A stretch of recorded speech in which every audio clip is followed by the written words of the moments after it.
Hello friends, welcome back. अगर आप हैं बिहार में नियोजित शिक्षक तो आप सभी के लिए बहुत बड़ा यहाँ पे खबर निकल कर के आ रहा है कि बिहार सरकार अभी अगर बात करिएगा तो जिस तरह से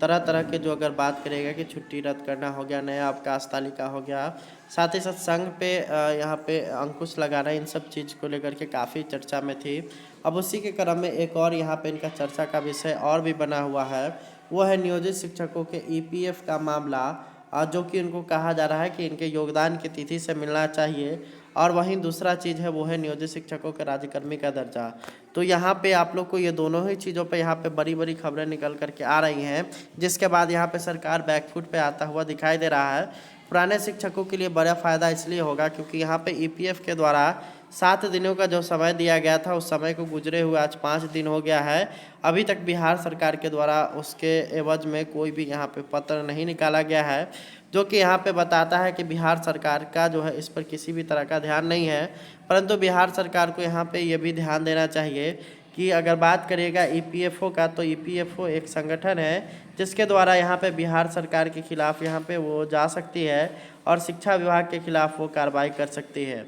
तो यहाँ पे आप लोगों के लिए जो यहाँ पे जो चीज़ें हैं वो आप लोगों के लिए स्पष्ट है कि जितने भी बिहार में नियोजित शिक्षक हैं और ख़ासकर जो पुराने नियोजित शिक्षक हैं तो उन सभी को यहाँ पे काफ़ी बड़ा फ़ायदा होने वाला है ईपीएफ के हिसाब से। अर्थात उनका जो ईपीएफ जो अभी मिल रहा है वो यहाँ पे आप लोग को जो है 2020 से मिलना शुरू हुआ है और 2019 से मिलना शुरू हुआ है और 2019 से पहले आप लोग को ईपीएफ का लाभ नहीं था। परंतु अगर बात करेगा अभी जो यहाँ पे ईपीएफओ के द्वारा लेटर निकाला गया है उसमें स्पष्ट रूप से बताया गया है कि जितने भी बिहार में कर्मचारी हैं, चाहे वो शिक्षक हो, शिक्षेतर कर्मी हो या फिर जो है अन्य संविदा पर काम कर रहे लोग, सभी का जो है यहाँ पे ईपीएफ देने की जिम्मेवारी जो है वो सरकार की है और सरकार के द्वारा इस पर जो है यहाँ पे प्रक्रिया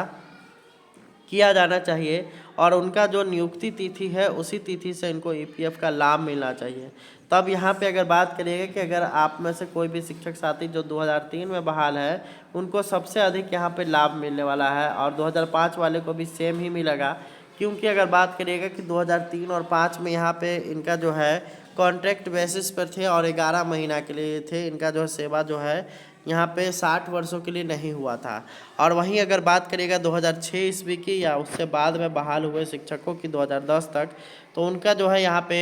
उनको जो अगर बात करेगा तो जो 2003 और 5 वाले हैं या 2006 या 7 वाले हैं, तो इस पर सबसे ज़्यादा अगर बात करेगा कि किसको यहाँ पे एरियर के रूप में राशि उनके अकाउंट में जमा होगा, तो 2003 वाले शिक्षकों के अकाउंट में पैसा ज़्यादा जमा होगा और वो जो है उसका यूज कर पाएंगे। और अभी जो आप लोग का अगर बात करिएगा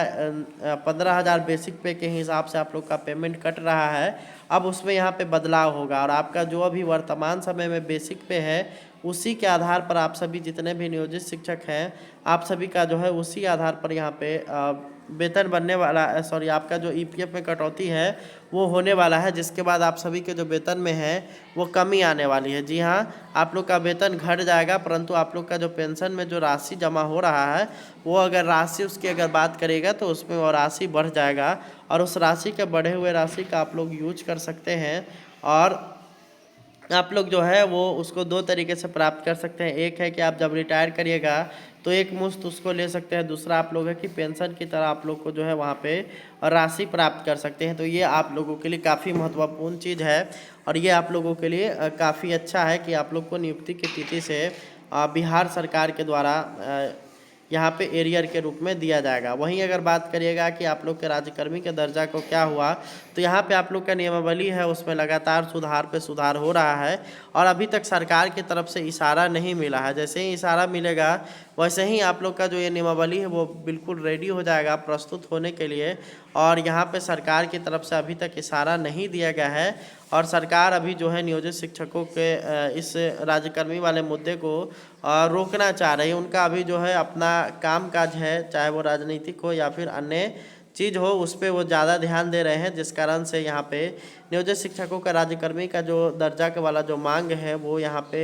कहीं ना कहीं काफ़ी लंबे समय से यहाँ पे फंसा हुआ है और अभी तक उस पर किसी भी प्रकार की कोई भी प्रक्रिया नहीं है। पर एक बात स्पष्ट है कि आप लोग को कभी भी राज्यकर्मी का दर्जा दिया जाए, आप लोग को जो है यहाँ पे एग्ज़ामिनेशन देना ही पड़ेगा। उस एग्ज़ामिनेशन का नाम होने वाला है सक्षमता परीक्षा। वैसे हो सकता है कि इस नाम में परिवर्तन हो जाए और आप लोग का जो है यहाँ पे एक परीक्षा तो निश्चित तौर पे होगा और उस परीक्षा में आप लोग को पास करना अनिवार्य है। अगर आप पास करिएगा तभी राज्यकर्मी बन पाइएगा। अगर आप पास नहीं कर पाते हैं तो आप लोग नियोजित ही रह जाइएगा और आप लोग को अधिकतम मौके जो दिए गए हैं वो 3 दिए गए हैं। आने वाले समय में हो सकता है कि इसमें बदलाव किए जाए और अभी ऐसा कहा जा रहा है कि जो भी शिक्षक 3 बार में पास नहीं करते हैं तो उनको जो है सेवा से नहीं निकाला जाएगा। पहले जो नियमावली आया था विशिष्ट शिक्षक नियमावली, उसमें कहा जा रहा था कि उनको सेवा से निकाल दिया जाएगा, परंतु अब कहा जा रहा है कि उनको सेवा से नहीं निकाला जाएगा बल्कि उनको जो है सेवा में बनाए रखा जाएगा और उनसे अन्य जो क्रियाकलाप है, अन्य कामकाज है उसको यहाँ पे लिया जाएगा। और जितने भी जो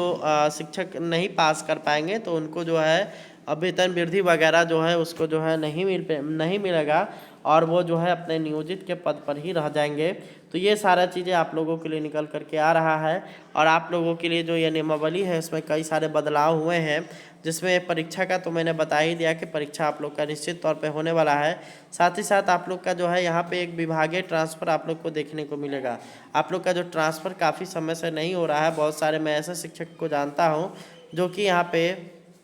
एक ही विद्यालय में जब से उनकी ज्वाइनिंग हुई है तब से है। चाहे उनकी बहाली की अगर बात करिएगा 2014 में बहाल है कुछ शिक्षक वैसे, और उसके बाद 2010-7 इस तरह से जो भी बहाली हुई अभी तक उसमें से अगर बात करिएगा तो उसमें से 90% या उससे अधिक शिक्षक वैसे हैं जो कि जिस विद्यालय में बहाल हुए थे उसी विद्यालय में अभी तक है। तो वैसे शिक्षकों को यहाँ पे अब हटाने का काम किया जा रहा है और इसके लिए जो है यहाँ पे सरकार के द्वारा पूरा का पूरा प्रक्रिया भी तैयार कर लिया जा चुका है और ये प्रक्रिया इसी माह से शुरू हो जाएगा और इसी माह में जो है अंतिम सप्ताह में इस पर निर्णय भी आ जाएगा। ऐसे अभी कहा जा रहा है कि जो भी पंचायत शिक्षक हैं उनको जो है अगल बगल के पंचायत में भेजा जाएगा अपने ब्लॉक लेवल पर, ठीक है। और वहीं अगर बात करिएगा कि अगर आपकी पोस्टिंग आपके अपने ब्लॉक में है और आप है ब्लॉक टीचर तो आप लोग को अपना ब्लॉक छोड़ना पड़ेगा और आसपास के अनुमंडल में आपका जो भी ब्लॉक है उसमें आपको जाना पड़ेगा। उसके अलावा अगर आप हैं 9th 10th या 11th 12th के शिक्षक तो आप सभी को भी जो अपना विद्यालय छोड़ना पड़ेगा। अगर आप अपने होम ब्लॉक में पदस्थापित हैं या फिर आपके जो है उस विद्यालय में गए हुए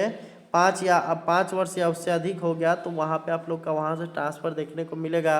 और आप सभी को जो है अन्य जगहों पे भेजा जाएगा जहाँ आपकी आवश्यकता होगी।